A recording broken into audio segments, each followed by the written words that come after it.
So hello everyone, कैसे हो आप सब। उम्मीद करता हूँ आप सब बहुत ही बढ़िया होंगे। तो दोस्तों, इस वीडियो में हम आज बात करेंगे कि अपने स्मार्टफोन में ट्रेडिंग व्यू को किस तरीके से यूज करें। तो सबसे पहले आपको अपनी गूगल पे जाना है और वहाँ पे आपको इस तरीके से ट्रेडिंग व्यू लिख के सर्च करना है। ट्रेडिंग व्यू सर्च करने के बाद आपके सामने ये साइट आएगा, इसे ओपन कर लेना है। जैसे आप ओपन करते हो आपके सामने कुछ इस तरीके का इंटरफेस ओपन हो जाएगा। तो सबसे पहले आपको यहाँ पे अपना रजिस्टर्ड कर लेना है, आपको अपनी जीमेल आईडी। तो जैसे ही ओपन करोगे यहाँ पे आपको इस तरीके से रजिस्टर करने के लिए बोलेगा, या तो फिर आपको सो गाइज आपको इस प्रोफाइल वाले आइकन पे क्लिक कर देना है। प्रोफाइल वाले आइकन पे क्लिक करने के बाद आपके सामने कुछ इस तरीके का इंटरफेस ओपन हो जाएगा। फिर आपको यहाँ पे साइन अप कर लेना है। साइन अप पे क्लिक करना है, आपको अपने गूगल पे क्लिक करना है। इस पे क्लिक करने के बाद आपके सामने आपके फ़ोन में जितने भी जीमेल होंगे वो सारे के सारे आ जाएंगे। तो मैं अपने इस जीमेल से साइन अप कर लेता हूँ। जैसे मैं साइन अप करता हूँ, आई एम एग्री, हाँ मेरा यही नाम है, कंटिन्यू पे मैं क्लिक करूँगा। क्लिक करने के बाद मेरा साइन हो चुका दोस्तों। तो अब मैं यहाँ से क्या करूँगा, एप्लीकेशन डाउनलोड कर लूँगा। एप्लीकेशन में डाउनलोड कर लूँगा। एप्लीकेशन डाउनलोड करने के लिए सो गाइस आप जैसे ही एप्लीकेशन डाउनलोड कर लेते हो, डाउनलोड करने के बाद आपको यहाँ पे लॉगिन करना पड़ता है। आपको यहाँ पे लॉगिन करना पड़ता है। जैसे आपने वहाँ पे रजिस्टर किया, उसी जीमेल से आपको यहाँ पे लॉगिन कर लेना है। तो लॉगिन के लिए अपने जीमेल पे जाना है। जिस जीमेल से आपने किया है उस जीमेल को यहाँ पे लाके लॉगिन कर लेना है। ठीक, अब ये मेरा लॉगिन हो चुका है, राइट। अब मेरा ये लॉगिन हो चुका, तो आगे का सारा चीज़ें मैं जो भी आपको बता रहा हूँ, वो लॉगिन करने का क्या मतलब होता है कि जो भी चीज़ें आप कर लोगे अपने चार्ट पे, जो भी पैटर्न आप ड्रा कर लोगे, जो भी XYZ आप ट्रेंड लाइन या हॉरिजेंटल लाइन जो भी चीज़ें आप कर लोगे वो सेव रहेंगी। आप यहाँ से डायरेक्ट कट कर दो या फिर डायरेक्ट स्क्रीन से इसे हटा दो या फिर कुछ भी कर दो, वो सारी की सारी चीज़ें आपकी सेव रहेंगी। सो गाइज आप जैसे ही अपने एप्लीकेशन पे आते हो, एप्लीकेशन पे आते ही आपके सामने कुछ इस तरीके का इंटरफेस ओपन हो जाता है। उसके बाद आपको क्या करना है, ये चार्ट वाले आइकन पे क्लिक करना है। आपके सामने एप्पल का चार्ट ओपन हो जाता है। एप्पल का चार्ट ओपन हो जाता है। तो जैसे यहाँ पे क्या करना है, जैसे कि ये देगा, आपको वेट कर लेना है। उसके बाद आपको जैसे ये यहाँ पर रेट लिखा हुआ है, जैसे इसका प्राइस लिखा है 150, तो इसको ऊपर से अगर आप नीचे की तरफ करते हो तो ये डाउन होगा, ये छोटा होगा, कैंडल जो है छोटा हो गया। अगर यही नीचे से अगर आप ऊपर करते हो तो ये कैंडल बड़ी होंगी। और अगर इसे दोनों हाथों से दो अंगुलियों से एक तरफ स्क्रॉल करते हो तो ये और भी ज़्यादा सिकुड़ जाएंगी, छोटी हो जाएंगी।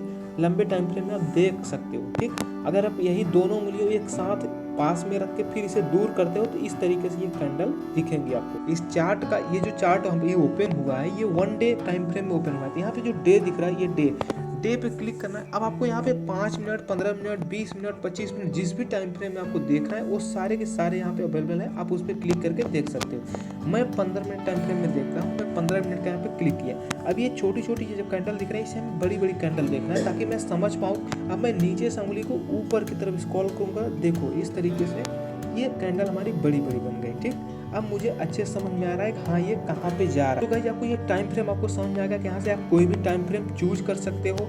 ठीक, अब उसके बाद क्या करना है, जैसे किसी भी, अब जैसे ये तो एप्पल का है, अब एप्पल के बाद अगर कोई अदर मुझे चूज करना है तो मैं यहाँ पे एप्पल लिखा हुआ दिख रहा है ये कॉर्नर में, इस पर मैं क्लिक करूँगा। क्लिक करने के बाद मुझे जो भी स्टॉक या फिर जो भी कॉइन, या जैसे ये BTC सेकंड नंबर पे यहाँ मुझे BTC दिख रहा है, बिटकॉइन। तो मैं बिटकॉइन पे क्लिक करता हूँ। अब इसका चार्ट 15 मिनट के हिसाब से सेम इसका भी चल रहा है। जैसे मैंने इसे और पास में कर लिया, इसे और नीचे कर लिया, थोड़ा सा दूर किया, ये देखो। ठीक, अब इसका चार्ट जो दिख रहा है इस तरीके से। अब तो सब पे सेम इसी तरीके से किया जाता है अप्लाई, आप उसे कर सकते हो। जैसे ये इथेरियम है तो इथेरियम पे जैसे करना है तो इथेरियम को मैंने ओपन कर लिया।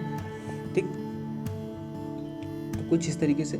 अब बात करते हैं यहाँ पे ट्रेंड लाइन कैसे ड्रॉ करें। हम अपने स्टॉक अब या अपने चार्ट पे ट्रेंड लाइन कैसे ड्रॉ करें।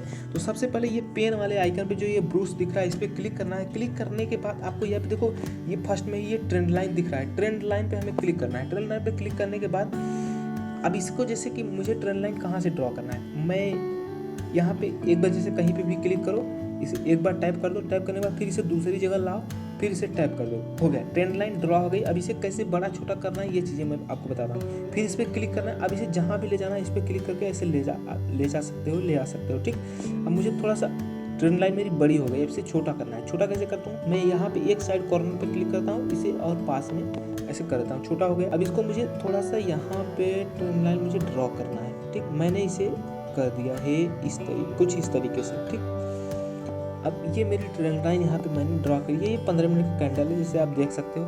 अब मुझे हॉरिजॉन्टल लाइन क्या बताती है, हमारी सपोर्ट बताती है। हॉरिजॉन्टल लाइन के लिए हमें फिर से उसी आइकन पे क्लिक करना है और नीचे जाना है, और नीचे मैं जैसे जाता हूँ तो यहाँ पर आपको ये ऑप्शन दिख रहा है हॉरिजॉन्टल लाइन, ये हमारी हॉरिजॉन्टल लाइन। अब इसे मैं कहाँ पे ड्रा करता हूँ, जैसे ये मुझे सपोर्ट लग रहा है, मैं इस पर क्लिक किया यहाँ पे, ठीक राइट। अब ये मेरा ड्रॉ हो गई मेरी लाइन। अब मैं यहाँ पे देखूंगा कितनी बार सपोर्ट लिया है, क्या यहाँ से मार्केट ऊपर जा सकती है या नहीं जा सकती है। तो मुझे साफ साफ दिख रहा है कि हाँ यहाँ से मार्केट की पॉसिबिलिटी है, ऊपर जा सकता है। तो यहाँ से देखो ये ऊपर ग्रीन कैंडल ऑलरेडी बन चुकी है, मात्र 7.5 मिनट और बचा हुआ है इस कैंडल को क्लोज होने में। उसके बाद ये जो स्केल है, स्केल से हम ये नाप सकते हैं कि यहाँ से कितना परसेंट पंप होगा है। ये सपोर्ट लेने के बाद अगर ऊपर जाता है तो 1.4% ऑलरेडी गया है, तो इतना जाने की पॉसिबिलिटी है। तो ये चीज़ें हम लोग इससे देखते हैं, ठीक है। इसे डिलीट करना होगा तो कैसे डिलीट करूँगा, इस पर मैं क्लिक किया, यहाँ ऊपर आपको एक डिलीट का बॉक्स दिख रहा है, इस पर क्लिक करोगे डिलीट हो जाएगा। अब ये मेरा रेजिस्टेंस है, मैंने यहाँ पे ड्रा कर रखा है। अब उसे मुझे लॉक करना है, बिल्कुल लॉक करना है कि ये हिले ही ना। अब क्या करूँगा, मैं इस पर क्लिक करके रखूँगा। क्लिक करने के बाद यहाँ पे एक लॉक का ऑप्शन आता है, ये लॉक। अब ये लॉक हो गया, अब ये डिलीट ही नहीं होगा, किसी प्रकार से कहीं होगा ही नहीं। अब मुझे अनलॉक करना पड़ेगा, अनलॉक करूँगा तभी डिलीट होगा। सो गाइस, उम्मीद करता हूँ आपको ये पसंद आया होगा। पसंद आया तो वीडियो को एक बार जरूर लाइक कर देना। रखा है तो मैंने उसे वहाँ पर एक स्ट्रक्चर कैसे ड्रा करूँ कि लॉन्ग का जो होता है नीचे मेरा रेड होता है, ऊपर ग्रीन होता है, कितना टारगेट पहुँचा है, कहाँ पे टारगेट मैं रखूँगा। फिर इसे ब्रूस पे आपको क्लिक करना है, क्लिक करने के बाद आपको बिल्कुल नीचे आ जाना है पूरा। अब यहाँ पे 2 ऑप्शन दिख रहा है, एक लॉन्ग का एक शॉर्ट का। तो मैं इसे लॉन्ग, यहाँ पे पोजीशन मेरी बन रही तो मैं यहाँ पे लॉन्ग करूँगा, फिर इसे बीच पे बिल्कुल क्लिक कर दूँगा। तो ये 50-50 आप रेडी है। तो मैं इसे यहाँ पे रिस्क रिवार्ड, मेरा रिस्क यही रहेगा जो यहाँ पे दिख रहा है, बिल्कुल इस कैंडल का बिल्कुल लो। यहाँ पर मैं स्टॉप लॉस लगाऊंगा और मेरा टारगेट रहेगा मिनिमम यहाँ पे, ठीक। अब इसे मैं खींच के ले जाता हूँ यहाँ से, इस तरीके से ऊपर उठा देता हूँ यहाँ तक, ठीक। मतलब कि 1.43% मेरा टारगेट है और स्टॉप लॉस जो है मेरा 0.6। ये इस तरीके से आप यहाँ पे कर सकते हो। जैसे अभी मार्केट देखो नीचे आ रही है, तो नीचे का जो पोजीशन है वो रेड होता जा रहा है। अगर आप मार्केट यहाँ से इसके नीचे आ जाएगी तो मेरा स्टॉप लॉस हिट हो जाएगा, अगर इसके ऊपर जाएगी तो टारगेट हिट हो जाएगा। ये यहाँ पे चार्ट पे दिखेगा, आपके एप्लीकेशन में नहीं होगा कि हाँ हो जाएगा। ऐसा करने से आपको वहाँ पे करना पड़ेगा, स्टॉप लॉस लगाना पड़ेगा, ठीक। उसके बाद देखो क्या करना है, इस ब्रश वाले आइकन पे क्लिक करना है। अब अगर कोई आप शॉर्ट का कॉल लेते हो तो इस वाले आइकन को आपको वहाँ पे लगाना पड़ेगा, ठीक। अब बाकी सब कोई भी काम का नहीं है, हमारे काम का कुछ भी नहीं है। अगर आपको यहाँ पे आपको और अपने चार्ट को सजाना है तो इस वाले ऑप्शन पे क्लिक करना। जैसे ये बॉक्स है हमारा, जैसे आप इसे देख सकते हो। अब यहाँ पे मुझे अपना लॉन्ग का, मैंने लॉन्ग किया है तो ये मेरा टारगेट हो गया। मैं यहाँ पे टारगेट लिख देता हूँ, ये हो गया। अब इस तरीके से फिर से वहीं पे आपको जाना है, क्लाउड को टच करना है। क्लाउड पे टच करने के बाद फिर यहाँ पे जैसे मैंने बाई कर रखा है तो मैं यहाँ पे फिर से यहाँ पे मैं बाई लिख देता हूँ, इस बॉक्स में बाई लिख दिया, ठीक। तो ये हो गया कुछ इस तरीके से। अब यहाँ पे आप SL भी लिख सकते हो। SL के लिए फिर से वहीं पे जाना है, फिर से उसी बॉक्स को लाना है, फिर से वहाँ पे SL लिख देना, हो गया, ठीक। अगर आपको नहीं समझ में आ रहा है कैसे, तो इसी पर टाइप कर दो, सारी चीज़ें वहाँ की इसकी आ जाएगी, ठीक। उसके बाद यहाँ पर कोई भी चीज़ें काम की नहीं है, हमारे ऑलरेडी सब कुछ ये प्रो लेवल, एडवांस लेवल या फिर जो भी बहुत ही ज़्यादा डिफिकल्ट अपने आप को बनाता है उसके लिए है, हमारे लिए किसी काम की नहीं है। अब मैं यहाँ पर आपको बताता हूँ कि इंडिकेटर किस तरीके से मैं लगाऊँ। तो मुझे इंडिकेटर कैसे लगाना है। इंडिकेटर लगाने के लिए हमें सबसे पहले ये प्लस वाले आइकन पे आ जाना है। उसके बाद यहाँ पे दिख रहा है इंडिकेटर्स में क्लिक कर देता हूँ। इंडिकेटर्स पर क्लिक करने के बाद मैं यहाँ पे सर्च करता हूँ। जैसे मुझे जो भी इंडिकेटर लगाना हुआ है मैं उसे सर्च कर लेता हूँ। मुझे लगाना है EMA। मैं EMA सर्च कर लिया। सर्च करने के बाद ये फर्स्ट वाला जो EMA आता है, अब मैं इसे सेटिंग कर लेता हूँ थोड़ा सा। मुझे 200 मूविंग एवरेज यहाँ पे देखना है, 200 मूविंग एवरेज। मैं इस पर सेटिंग वाले ऑप्शन पर क्लिक कर लिया। यहाँ पे 9 लिखा हुआ है, ये ऑलरेडी सबके में 9 लिखा हुआ आता है, ये ऑलरेडी उसकी सेटिंग है। मैं यहाँ पे इसे 200 कर लेता हूँ, या फिर 50 मूविंग एवरेज, जो भी मुझे, आपको जिसकी भी ज़रूरत है उसे आप यहाँ पे कर लो, सर्च कर लो। ओके पे क्लिक कर दो, ये सेट हो गया। अब देखो ये 50 मूविंग एवरेज ऑलरेडी मेरा आ चुका है। मैं इस पर क्लिक कर दिया, ये इस पर क्लिक कर दिया, ये छुप गया। और भी अगर इंडिकेटर आपको लगाना है तो फिर से उसी वाले आइकन पे जाना है, फिर से इंडिकेटर्स पे क्लिक करना है, फिर से यहाँ पर आपको सर्च कर लेना है। RSI में अगर लगाता हूँ, आपको सिर्फ 3 ही फ्री मिलेंगे, तो 3 ही आप लगा पाओगे। 3 के बाद चौथा लगाने के लिए आपको यहाँ से रिमूव करना पड़ेगा किसी एक इंडिकेटर को, तो ही आप लगा पाओगे। ठीक, अब ये देखो RSI आ गई मेरे नीचे। RSI की ऑलरेडी जो सेटिंग रहती है वो 30-70 रहती है लगभग, हो जाएगा। जैसे ये वॉल्यूम पे मैंने क्लिक किया, इस पे कट पे क्लिक किया, अब देखो वॉल्यूम दिखना बंद हो गया बिल्कुल, क्योंकि मैंने उसे डिलीट कर दिया। फिर से लगाने के लिए फिर से मुझे वहीं पे जाना पड़ेगा, फिर से मुझे सर्च करना पड़ेगा, राइट।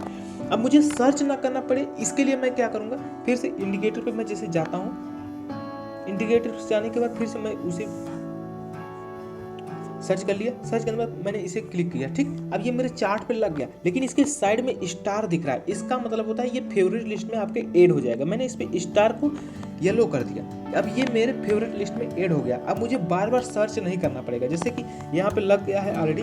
जैसे मैं इसे डिलीट कर देता हूँ, देखो डिलीट करने के बाद फिर से मुझे क्या करना पड़ेगा, अब यहाँ पे इंडिकेटर्स में आया, अब यहाँ पे सर्च मुझे नहीं करना पड़ेगा, यहाँ पे ऑलरेडी दिख रहा है मेरा फेवरेट लिस्ट यहाँ पे ऑलरेडी है। अब मैं इस पर क्लिक किया, देखो ऑलरेडी यहाँ पे लग गया, राइट।